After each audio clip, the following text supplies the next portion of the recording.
Boa noite a todos. Vamos então acerenando as nossas mentes, os nossos corações, recebendo a visita de Jesus em nossos lares.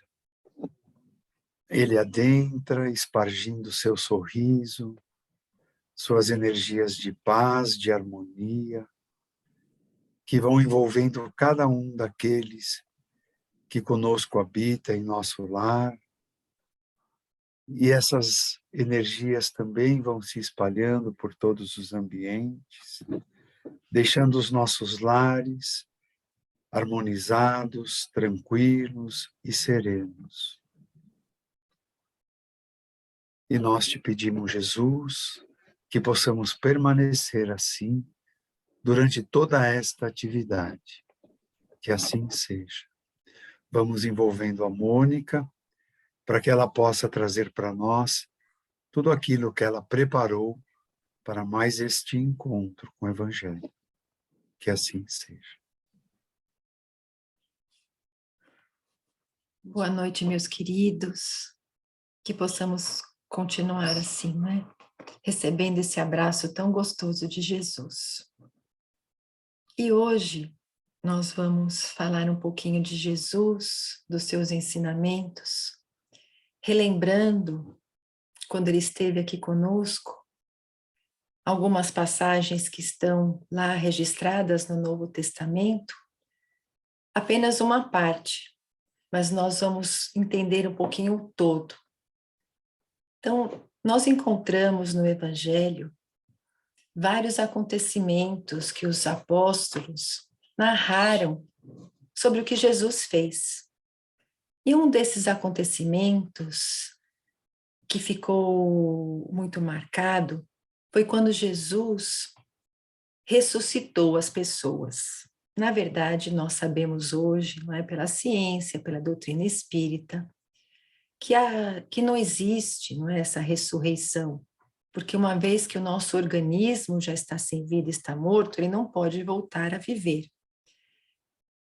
Então Jesus, com toda a sua capacidade, com seu conhecimento, ele conseguia impor magneticamente, né, uma energia tal que restabelecia os laços entre o corpo físico e espiritual. Muitos desses estavam no estado cataléptico, e aí, com aquela atuação de Jesus, ele conseguiu voltar à vida. E uma dessas passagens que o Evangelho narra, fala da ressurreição da filha de Jairo. E foi uma passagem bastante significativa, porque Jairo era um fariseu.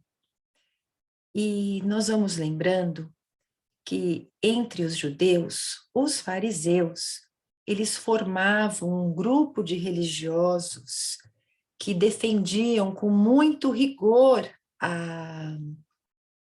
as leis, né, mosaicas, as tradições contidas na Torá. A Torá é aquele conjunto, né, de mandamentos que ensinam como os judeus devem ou não agir. Isso relacionado na parte social, familiar, religiosa. Então, os fariseus, eles acabaram construindo até sinagogas, onde esses ensinamentos eram passados, eram estudados, mas era um grupo que se apegava muito aos atos exteriores, aos cultos, às cerimônias. Eles eram rigorosos, exigiam o cumprimento, né, desses princípios, mas, na verdade, eles mesmos não cumpriam, eles deturpavam um pouco aqueles ensinamentos. E por isso, em todo o Evangelho, nós vamos ver várias vezes Jesus, então, sendo confrontado por eles e Jesus os chamava de hipócritas, porque eles pregavam uma coisa e faziam outra. Eram muito orgulhosos, amantes do poder, e se tornaram, então, aqueles adversários ferrenhos, não é, de Jesus e dos seus seguidores. E Jairo era um fariseu, então imaginem já como as pessoas, não é, aquele povo mais simples, via os fariseus com muito preconceito. Mas Jairo, ele era um fariseu místico.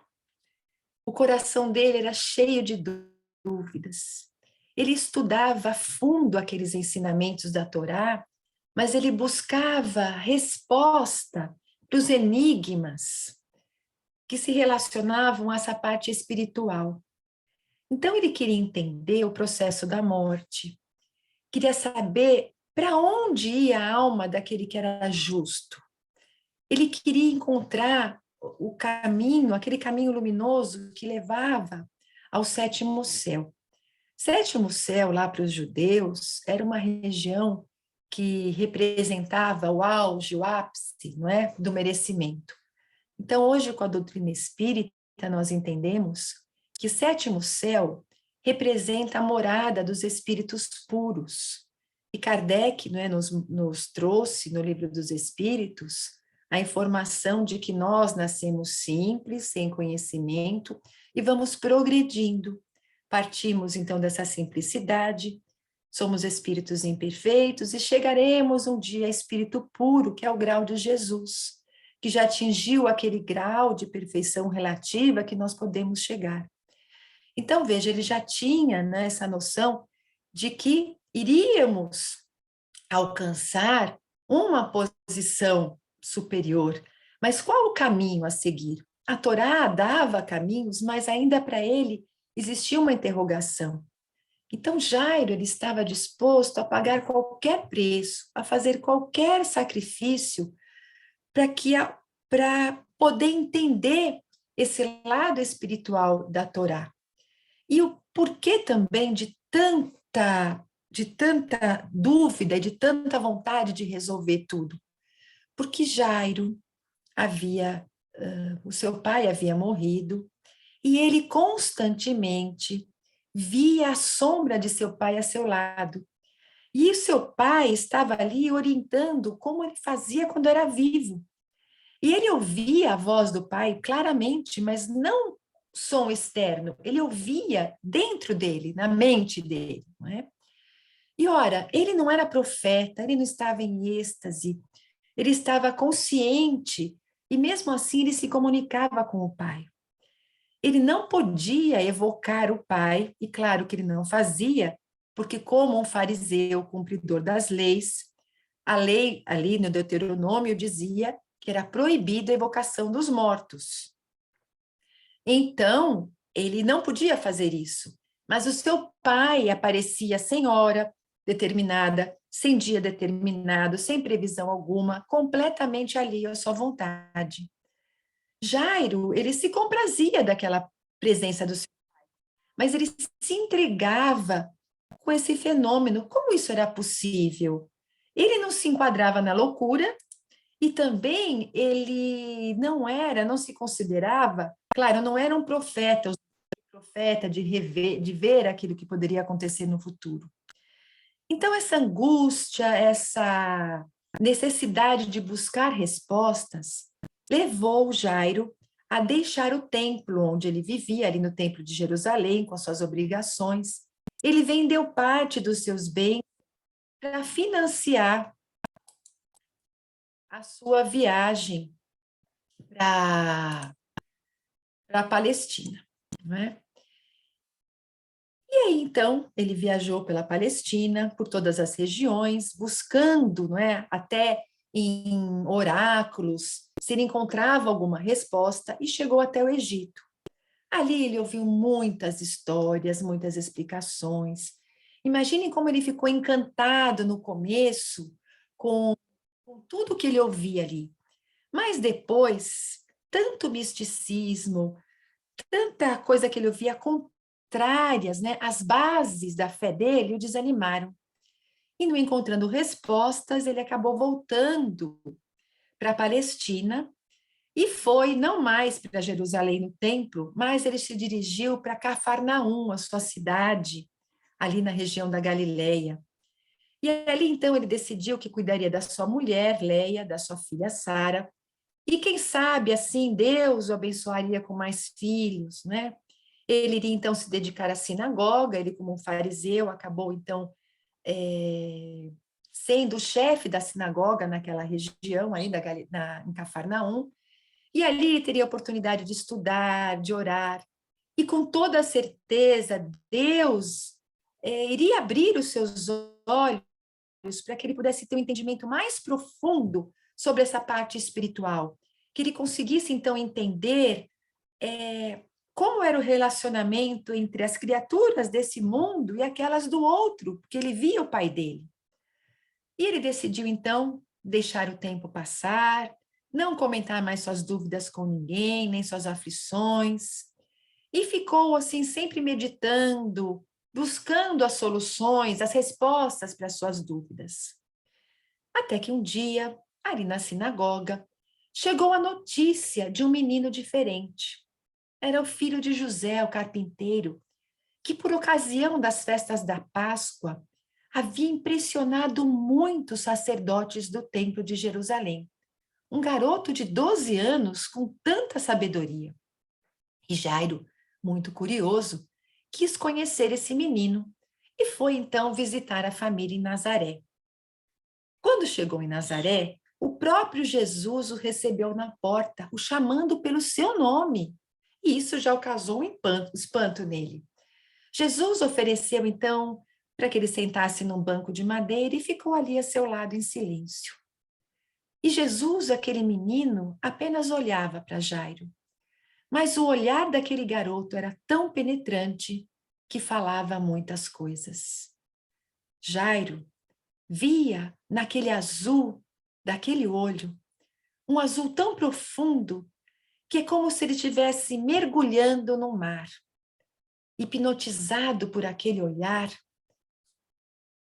Jairo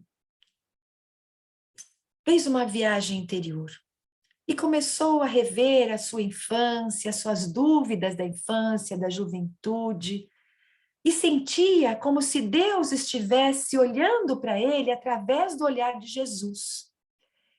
E parecia que as suas dúvidas estavam sendo sanadas naquele momento. E ouvia como se aquele menino dissesse: eu sou. Quanto tempo ele permaneceu ali, ele não conseguiu calcular. Minutos, horas, ele se perdeu naquela energia. E foi quando Jesus suavemente tocou suas mãos e disse para ele: viu, Jairo? É assim que Deus fala conosco, no silêncio da nossa alma. Todas as respostas estão aqui. E Jesus pegou e apontou, né, com seu dedo assim no peito de Jairo e falou: dentro de nós, basta que aquietemos um pouco o nosso coração. Levantou, pediu licença e voltou para a carpintaria porque ele tinha que ajudar o pai dele. Jairo, aturdido, saiu e se perguntava quem seria aquele menino. Seria o enviado de Deus? Seria ele o Messias das Escrituras? E com uma sabedoria de vida, ele sabia esperar o momento certo de amadurecer e de colher. E assim os anos se passaram. A família aumentou, Sara já era quase uma moça, tinha agora um filho, Gabriel, e a esposa estava grávida e logo daria à luz a mais uma criança que iria preencher de alegria o seu coração. Porém, poucos dias antes do nascimento daquele bebezinho, os seus 2 filhos foram acometidos de uma febre muito forte que lhes roubou a vida. Jairo rasgou as vestes numa dor muito profunda. Imaginem perder 2 filhos. E era costume dos judeus rasgar as vestes para expressar, não é, os sentimentos muito fortes. Então, vergonha, raiva, o luto, era aquela expressão rasgando a roupa. E por 7 dias, Jairo permaneceu mudo, conversando com Deus. E ele perguntava para Deus por que Deus deixava que pessoas inocentes pagassem pelos erros do pai. O que ele tinha feito de tão errado para ser castigado daquela maneira? E na sua dor, ele é despertado pelo choro daquele bebê recém-nascido. E aí, ele olhou para aquela criança, tomou-a nos braços e se lembrou de Davi e de tantos outros personagens ali na Torá que sobreviveram à morte dos filhos.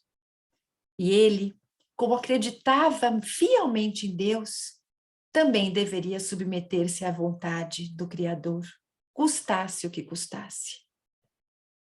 Em suas meditações profundas, ele começou a entender que o que era a alma, se não era um sopro de Deus, que tomava forma nesse mundo dos homens e voltava para Deus num movimento circular de ir e vir, até que essa comunhão com Deus estivesse completa.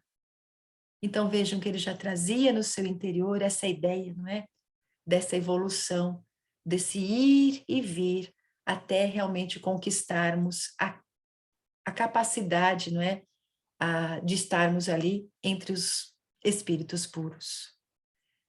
E ele pensava que ninguém morre, nós mudamos, melhoramos, transcendemos. E ele, que sentia e via o seu pai, agora podia sentir a presença dos seus filhos, que apareciam ali com seu pai. E a Sara trazia flores para o pai, beijava as mãos do pai e falava que o pai não precisava chorar, que ele tinha que cuidar da mãe, que cuidasse da irmã, que aquela irmã seria um instrumento ainda para que as profecias se cumprissem. E dizia para ele: pai, nós estamos num movimento constante de vai e vem para Deus. É natural isso tudo. E essa presença dos filhos, presença do pai, davam a ele aquele ânimo para ele continuar em frente. E assim, com esse ânimo, ele conseguiu também levantar o ânimo da esposa e voltar à sua vida cotidiana. A Léia, então, ensinava, não é, aquela criança, a pequena Salomé, e o tempo foi passando e foi criando passando para ela, não é, as tradições do povo, da cultura judaica. E Jairo, cada vez mais estudando, refletindo sobre as escrituras de Ezequiel e de Isaías, que falavam da vinda daquele Messias. E como ele confiava naquela vinda. E cada vez que ele pensava na vinda do Messias prometido, do Filho de Deus, sempre vinha à sua mente a figura do filho do carpinteiro, daquele menino que tocou tão fundo o seu coração. E ele nunca mais se desligou daquela criança. E depois teve notícias, não é? De que aquela criança, agora um homem, apareceu em Caná e realizou o primeiro milagre. E ele, Jairo, estava na sinagoga quando Jesus, após a leitura do texto de Isaías, disse ser o enviado de Deus. Eu o sou, assim como ele disse quando era criança.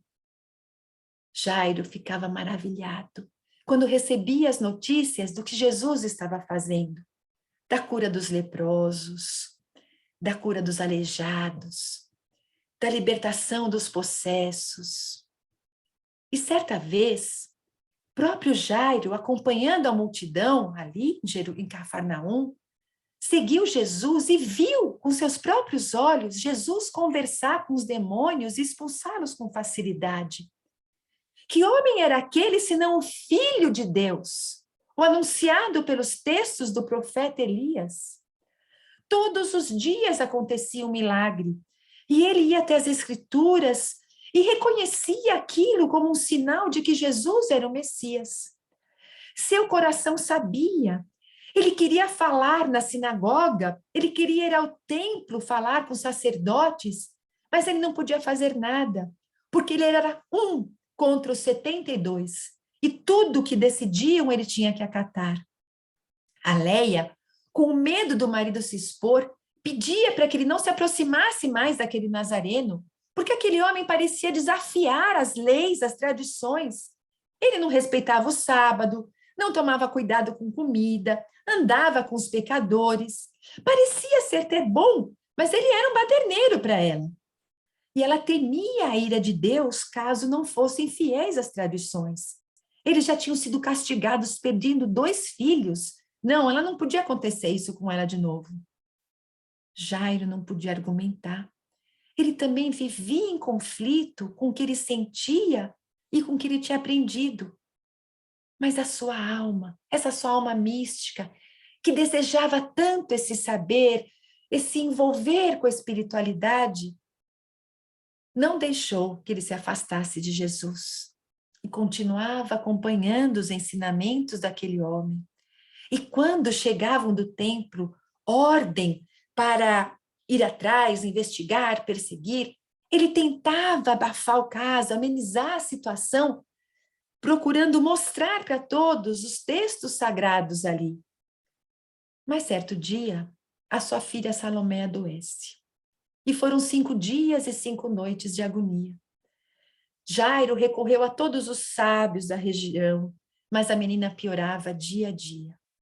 Aflito, com seu coração angustiado ao imaginar que pudesse mais uma vez passar por aquele sofrimento atroz de perder um filho, Jairo parece ouvir em seu íntimo uma voz lhe dizer: ore em silêncio, Jairo.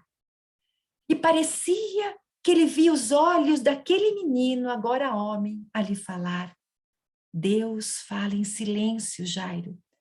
É dentro de você que se encontram as maiores verdades. Não é no templo, mas é em você.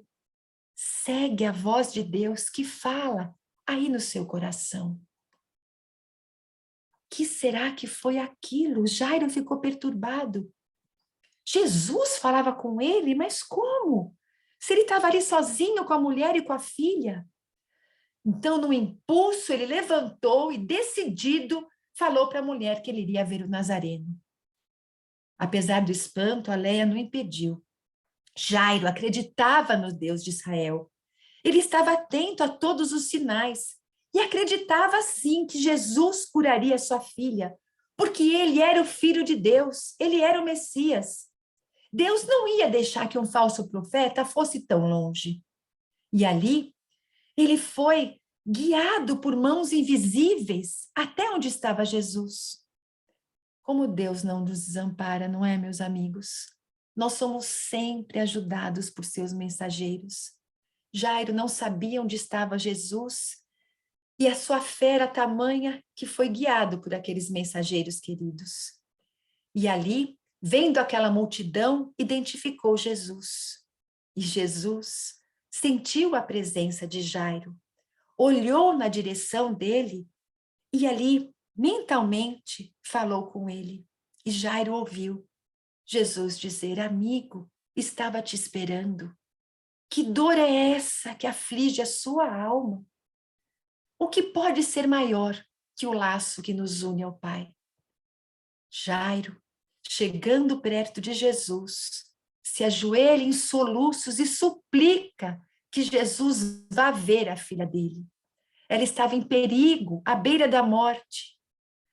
E sem esperar que Jairo acabasse de falar, Jesus o ergue e diz: vamos até sua casa. Junto de Jesus estavam seus discípulos. Pedro franziu a testa e pensou: o que o mestre vai fazer na casa de um fariseu? Abutres que perseguem e ditam, e ali pensando, Jesus interrompe o seu pensamento e diz: Pedro, será que um pai ama mais um filho que outro? O filho que mais se perde é o que mais precisa de apoio para se corrigir. Nisso, Filipe comentava com Natanael que conhecia Jairo e que Jairo era diferente dos outros fariseus, que eles deveriam ver além das aparências. Tiago e João também conheciam aquele fariseu e diziam que ele era um grande místico e que ele havia também procurado João Batista em muitas ocasiões. Jesus então olha para eles e diz: o que será que nós podemos dizer? Vocês sabem o que se passa dentro de uma alma? Nós só conhecemos o fruto pelo caldo que ele dá e não pela casca. Então, que ensinamento, não é? Para aqueles que estavam diariamente ao lado de Jesus, ouvindo tudo de Jesus e ainda, não é? Com o preconceito, com o julgamento.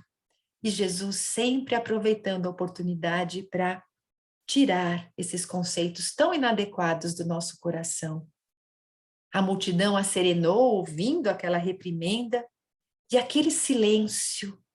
No meio daquele silêncio, então, Jesus passa. Estavam indo a todo momento ali, quando de repente, no caminho em direção à casa de Jairo, Jesus para e diz: quem tocou em minha franja? Eu senti uma força saindo de mim. Eu senti uma virtude saindo de mim. E essa passagem, não é? Nós conhecemos, porque ela está lá no Evangelho de Lucas, como a cura da mulher hemorrágica, hemorrágica, não é? E aí Jesus, nós conhecemos essa passagem, diz para ela: vá, minha filha, não é? A tua fé te curou. A sua vontade ardente atraiu as forças que te curaram. Segue em paz. E os olhos de Jairo, quando viram, não é, aquele episódio daquela cura de Jesus, onde apenas tocando na veste daquele homem, aquela mulher foi curada de anos e anos de uma hemorragia que não a deixava em paz, os olhos dele brilharam. E ele tinha certeza absoluta de que Jesus iria curar, sim, a sua filha. E aquela fé cresceu ainda mais dentro dele. E Jesus, então, com aquele sorriso, tocou ali o seu ombro e disse: vamos continuar. E nesse meio tempo, um jovem, chega assim, ofegante, gritando: Jairo, Jairo, Salomé está morta, Salomé está morta, não há mais tempo. Imagine o baque que essa notícia provocou em Jairo. Ele empalideceu, caiu de joelhos, e antes que rasgasse as suas vestes, Jesus o chama e diz: levanta, Jairo, Salomé não está morta, ela vive, vamos até lá. Imaginem a força dessa frase de Jesus. Como não acreditar naquele homem que curava em segundos, que ressuscitava mortos, que lia pensamentos? Ele seguiria o Cristo e faria tudo o que ele dissesse. E seguiram. Pedro olhava toda aquela situação e ouviu ali o Jairo dizer: vamos, vamos, Rabi, vamos. Como aquele homem chamava Jesus de Rabi. Rabi era uma maneira de falar que significava mestre. Um chefe da sinagoga chamando o mestre de Rabi, era para se duvidar. Mesmo com a orientação de Jesus, Pedro ainda tinha seu coração envolto em dúvidas e preconceito. E Pedro pensava que quase todos os fariseus perseguiam Jesus. Será que aquilo tudo era verdade ou era uma farsa, uma armadilha para pegar Jesus? Mais uma vez, Jesus olhou para Pedro, como dizendo a ele que estava entendendo o que ele pensava. E falou: Pedro, temos maiores tarefas a realizar. E assim seguiram.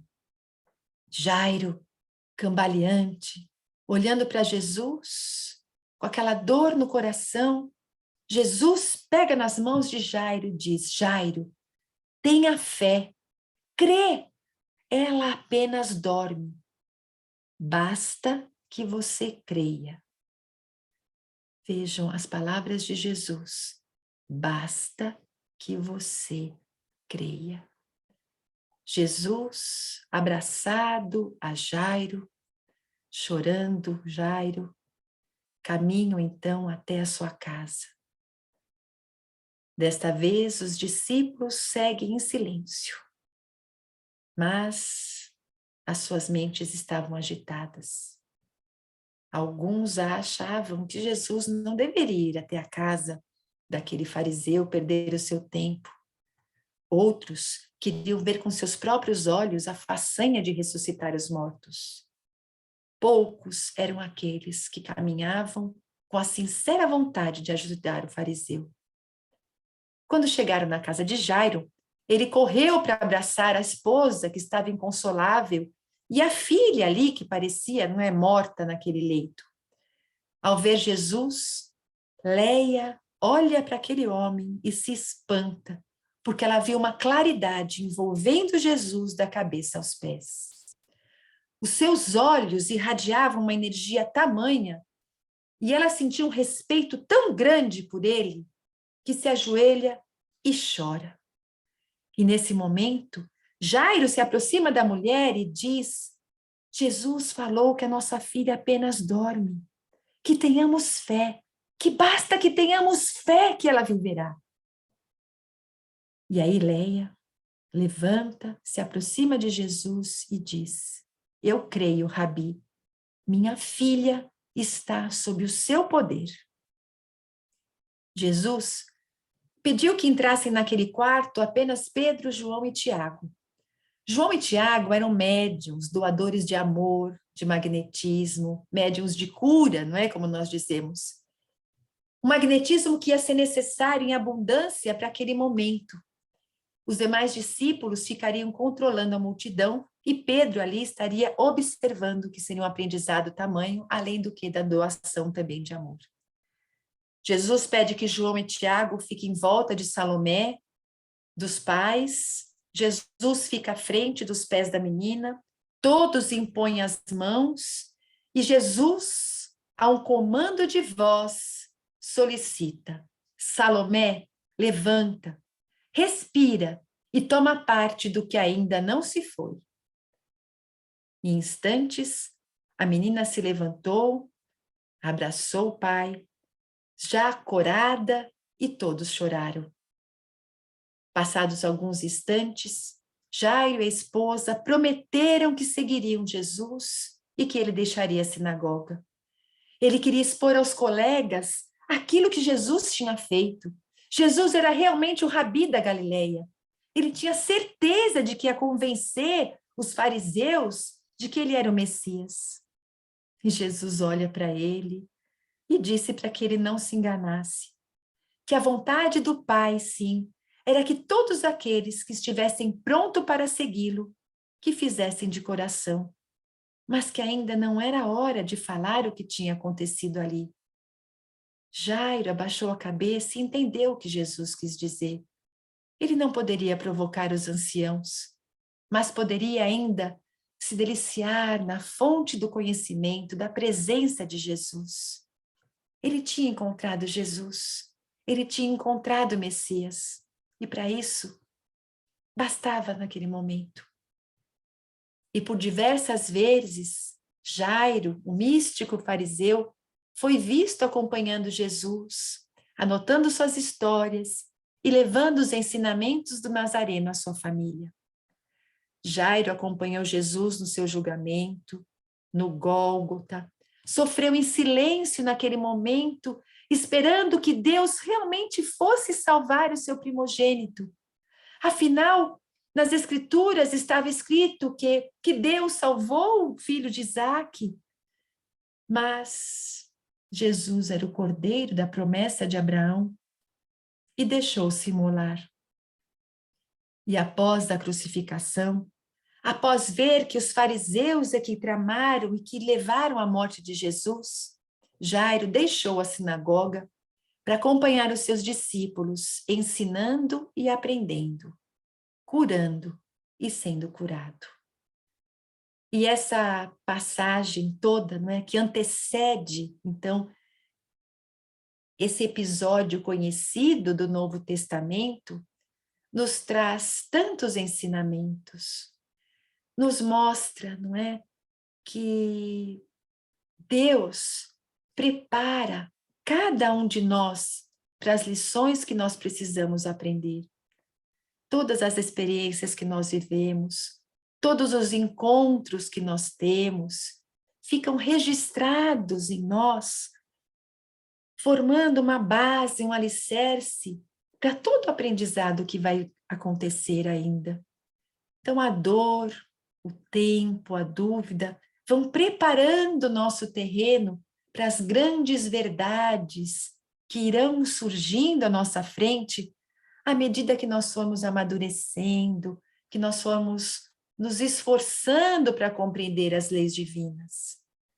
Tudo a seu tempo, como Jairo já aprendera.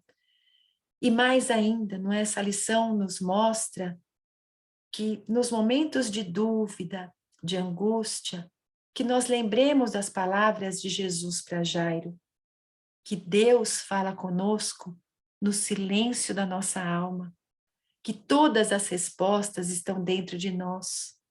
Basta que aquietemos um pouco o nosso coração e no silêncio interior nós vamos receber o que nós precisamos, a calma, a inspiração para tomarmos as decisões mais acertadas, a lucidez para escolhermos o melhor caminho, a força para levantar. Então, nesses momentos que Jesus pede, não é? Tenha fé, basta que apenas creias, e que nós temos em nós a solução, é que nós devemos buscar nessa presença do Pai o amparo, para que nós possamos então ser inspirados, para na calma percebermos todo esse amparo que temos. Nós estamos aqui, não é, nesse movimento de vai e de vem, então horas estamos encarnados, outras desencarnados, mas em todo esse processo estamos sendo dirigidos por Deus, regidos pelas leis sábias de Deus. Então vamos confiar no amparo divino, vamos seguir em frente. Deus olha por todos nós, nos dá toda a oportunidade para o crescimento. Então vamos deixar o nosso coração em paz, o nosso coração com gratidão pela oportunidade do aprendizado, em gratidão porque hoje nós cremos em Jesus, em gratidão porque hoje nós estamos buscando, não é, desenvolver essa fé, essa confiança, que essa confiança que deve existir não só como nós estamos felizes, bem, mas principalmente nos momentos difíceis. Essa confiança que levantou e deu força para Jairo quando ele viu que seus 2 filhos tinham retornado à pátria espiritual, venceu aquela dor com a fé quando olhou que outros ali também passaram por isso e que se ele confiava em Deus, Deus tinha suas razões. Então isso ameniza a dor, dá força para continuar. E Jesus trouxe para nós esse ensinamento de que Deus é esse Pai que acolhe, é esse Pai que afaga, que abraça, e que Jesus está sempre conosco, sabe das nossas necessidades, conhece cada um de nós pelo nosso nome, sabe que somos capazes, está aqui para nos ajudar. Então, que tenhamos essa força de estarmos também com Jesus e de buscarmos nos seus ensinamentos, de buscarmos na vivência de tantos que viveram com ele, essa força e essa vontade de seguir Jesus e de trabalhar em seu nome. Muita paz a todos nessa noite e toda essa semana.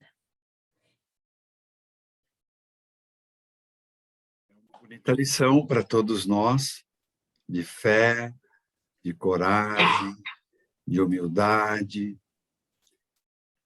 É uma linda passagem. Vamos ter bastante o que pensar essa semana. Então, convido a todos para que coloquemos os nossos pensamentos novamente em Jesus, agradecendo a Ele esta oportunidade que Ele nos deu de estarmos aqui reunidos em seu nome e pedindo a Jesus que permita possamos dar o melhor de nós e levar para a Rússia, para a Ucrânia, envolvendo aqueles países em paz, envolvendo aqueles governos em humildade, em serenidade, que eles possam ceder um pouco de cada lado e ambos encontrar a solução na paz. Que aqueles povos possam voltar a viver em sintonia fraterna, em sintonia de paz e harmonia. Vibramos pelo nosso Brasil, imaginando-o totalmente iluminado, e que possamos fazer desta pátria a fonte de alimentos, material e espiritual, para todo este planeta. Que possamos contribuir com Jesus, com Ismael, na expansão do Evangelho de Jesus. Que essas nossas vibrações de esperança, de conforto, de alegria em viver e confiança em Jesus, possam chegar às pessoas que passam por provas da enfermidade, do abandono, que encontrem por esta vibração a alegria em viver, a confiança em Jesus. Que os nossos lares sejam impregnados de luzes de paz e de harmonia, de amor e de respeito, de carinho e de fraternidade. Que essas luzes percorram todos os ambientes dos nossos lares e envolvam cada um daqueles com quem habitamos em nosso lar, estreitando ainda mais os nossos laços de família. E assim, Jesus, permita-nos possamos encerrar mais esta atividade, te pedindo para que possamos nos dispersar em paz e harmonia, e que assim possamos permanecer até uma próxima oportunidade. Que assim seja. Graças a Deus. Boa noite a todos. Boa noite. E aí?